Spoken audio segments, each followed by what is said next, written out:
महाऋषि थे।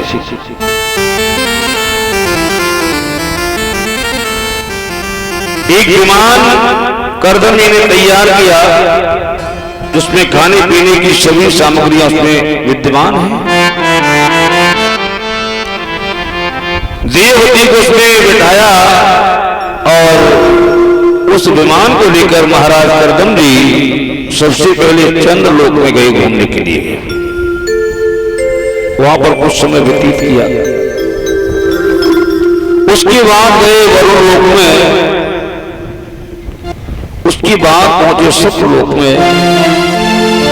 सुखदेव जी बता रहे हैं कि हे राजा परीक्षित हो, धीरे धीरे करके करदम जी ने इस विमान को 9 लोकों में घुमाया। 9 लोकों में। भगवान की कृपा देखिए, एक एक करके इनके घर 9 बेटियों का जन्म हो गया। जब 9 बेटियों का जन्म हो गया, उसके बाद करदम जी ने विचार किया 9 बेटी हमारे जन्म हो गए और हम अभी घर पर ही बैठे। ग्रह का त्याग करने के लिए चलने लगे बंधुओं, अब नहीं रहेंगे हम घर पर। देव जी ने कहा महाराज अगर आप चले गए, ये 9 बेटियां हैं, इनके हाथ पीले कौन करेगा? और तो मैं हाथ पीले कर भी लूं, मेरी वृद्धावस्था होगी उस समय मेरा सहारा कौन होगा? ये बेटियां तो अपने घर चली जाएंगी। और आप जानते हो महाराज, जिस लता को सहारा नहीं मिलता वो बिखर जाती है। अगर नदी को किनारा न मिले तो वो बिखर जाती है, और लता को अगर सहारा नहीं मिलता है तो वो भी बिखर जाती है। जब ये बात कही देवहूति ने तो करदम जी को ध्यान आया कि जिनकी तपस्या करने हम जा रहे हैं वो तो हमारे घर बेटा बन के ही आने वाले हैं, हमको ध्यान ही नहीं रहा। कुछ दिन और आश्रम में रहे, भगवान का ध्यान किया, भगवान की कृपा हुई, इनके यहाँ भगवान बेटा बन करके आए हैं और नाम हुआ भगवान का कपिलो। देवताओं ने आकाश मंडल से जय जयकार नमो की ध्वनि की। बोलिए कपिलो महाराज की जय हो। कपिल भगवान बन करके आए।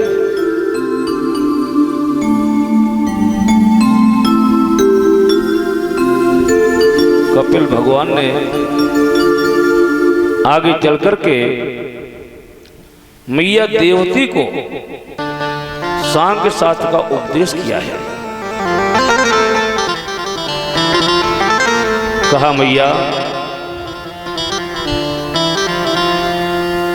ये जीव संसार में अपने कर्मों के फल भोगने के लिए आता है कि कर्मणा जायते जंतु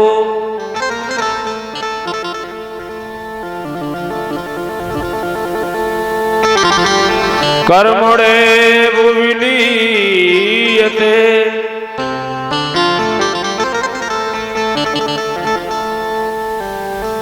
सुखम दुखम भयम क्षेमम कर्मणे वो विपद्यते। जीव को संसार में आने के बाद कर्म का फल तो भोगना ही पड़ता है, कोई भी हो। हम चाहे कितना ही प्रयास करें छिपने का। आप ऐसे समझिए, एक बार एक व्यक्ति रास्ते पर चला जा रहा था, उसने देखा एक आम का बगीचा है, एक वृक्ष पर पका हुआ फल लगा है आम का। अब मन हुआ कि फल को खाया जाए। अब नेत्रों ने जो फल देखा है नेत्र चाहे तो फल को तोड़ तो पाएंगे नहीं। भाई नेत्र चाहे कि फल को तोड़ लें, ऐसा तो हो नहीं सकता। तो चल करके कौन गया? बोले पैर गए उस वृक्ष तक। जिसने देखा वो गया नहीं, और जो गया उसने तोड़ा नहीं। भाई पैर वहां तक चल करके गए, अब पैर चाहे तो फल तोड़ तो सकते नहीं, तोड़ नहीं सकते पैर। तोड़ा किसने? बोले हाथों ने। जिसने देखा वह गया नहीं, और जो गया उसने तोड़ा नहीं। अब देखिए, जिसने तोड़ा उसने चखा नहीं। भी हाथों ने तोड़ा,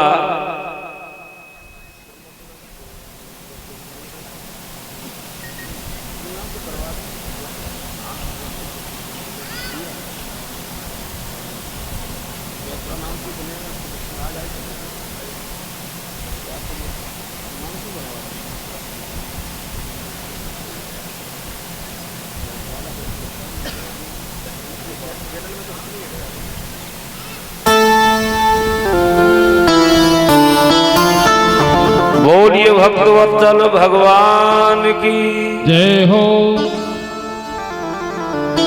जिसने देखा वह गया नहीं, और जो गया उसने तोड़ा नहीं। जिसने तोड़ा उसने चखा नहीं।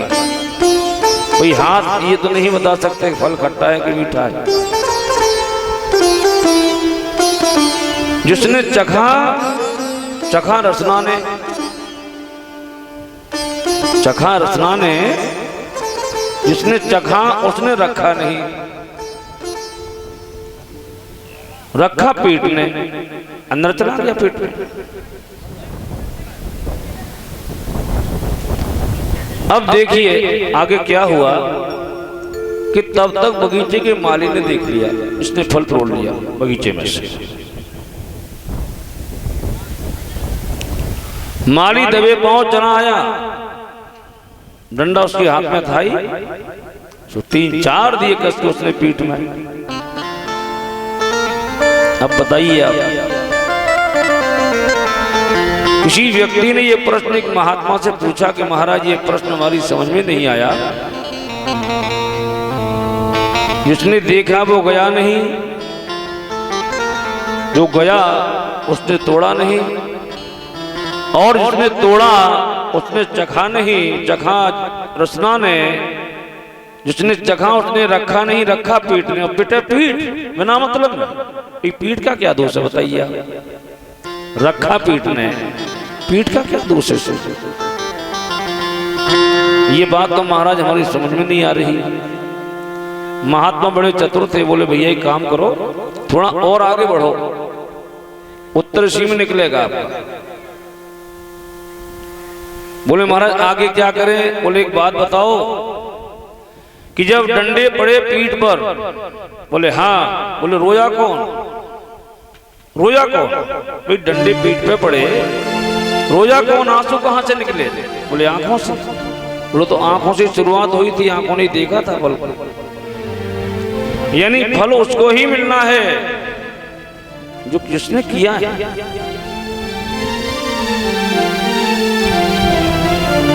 अगर 1000 गाय हो एक जैसे, रूप रंग ऊंचाई लंबाई सब बराबर हो, और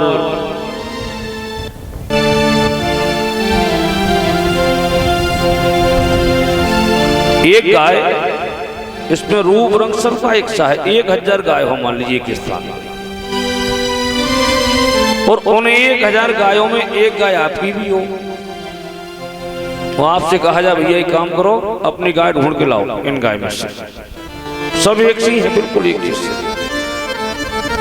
आप सवेरे से शाम तक देखेंगे, हो सकता अपनी गाय को पहचान नहीं पाए, क्योंकि वो सब एक सी है। लेकिन उसी गाय का बछड़ा वो बेशक एक ही दिन का क्यों ना हो, आज ही का जन्मा हुआ, उस बछड़े को आप खोल दीजिए 1000 गायों में, वो बछड़ा अपनी माँ के पास ही जाके खड़ा होगा। आप नहीं ढूंढ पाएंगे गाय को, लेकिन वो एक दिन का बछड़ा अपनी माँ के पास ही रुकेगा, जाके दूसरी गाय के पास खड़ा नहीं होगा।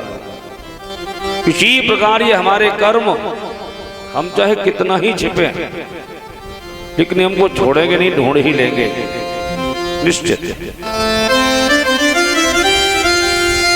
करदम जी ने इतना सुंदर उपदेश किया है कपिल भगवान ने अपनी मैया देवहूति को कि मैया का ज्ञान अपने आप दूर हो रहा है। लेकिन मैया ने जब ये बात अपने बेटे के मुखारबिंद से सुनी, बड़ा मन प्रसन्न हुआ। कहा बेटा तेरा उपदेश तो मुझे बहुत अच्छा लग रहा है, लेकिन एक बात बता, मैंने ये सुना है कि तू भगवान है। मैया देवहूति ने कहा कि मैंने ये सुना है कि तू भगवान है, और अगर तू भगवान है तो मेरा एक संशय दूर कर दे बेटा। भगवान बोले भैया बताओ। कहा बेटा कपिलो, जितना सुख हो मैंने अपने जीवन में भोगा है, उतना शायद कोई स्त्री कल्पना भी नहीं कर सकती सुख भोगने का। क्योंकि अपने पिता के घर रही तो मैं राजा की बेटी थी, कोई कमी नहीं थी। विवाह हुआ इतने बड़े ऋषि से हुआ, जिनके यहाँ भगवान भी स्वयं बेटा बन के आ गए।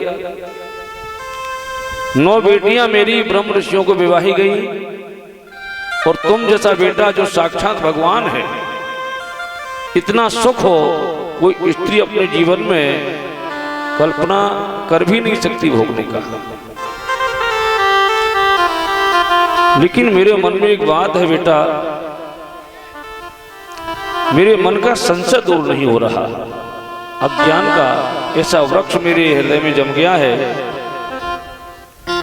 जो दूर नहीं हो रहा।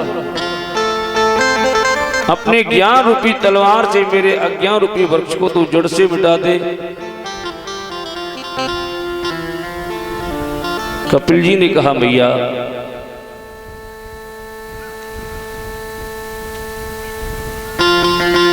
ये शरीर परमात्मा का दिया हुआ है, ये हमारा प्रारब्ध है।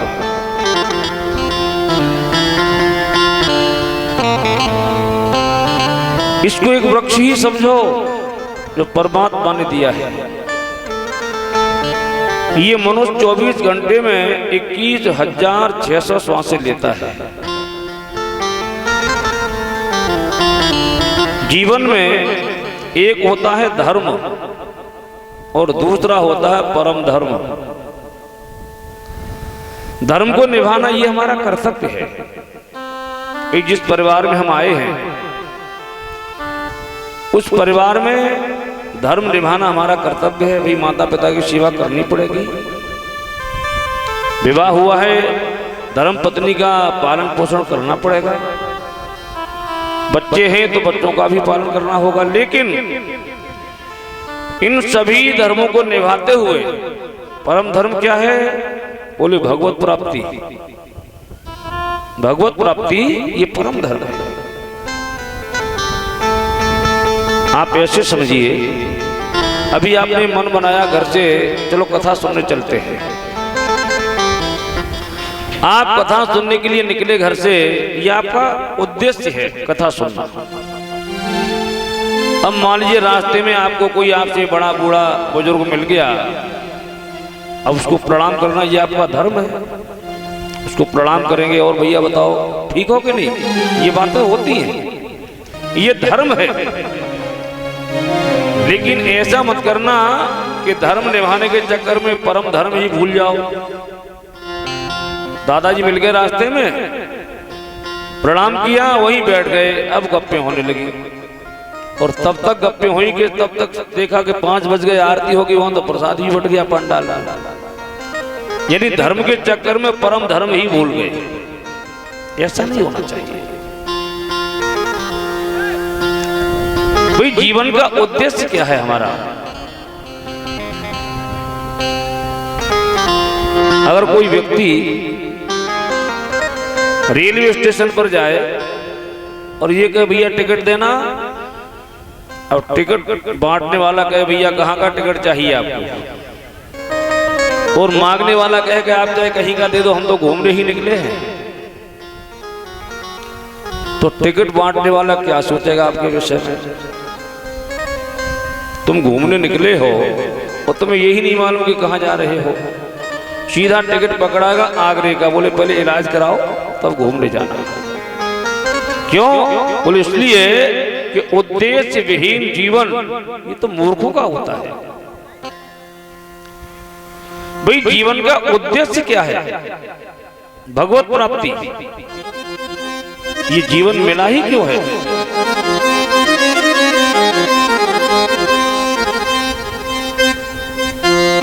कि जीव जीवन जगत में मिला है तुझे। परमात्मा ने जीवन क्यों दिया? कि जीव जीवन जगत में मिला है तुझे। भावना भाव भक्ति भजन के लिए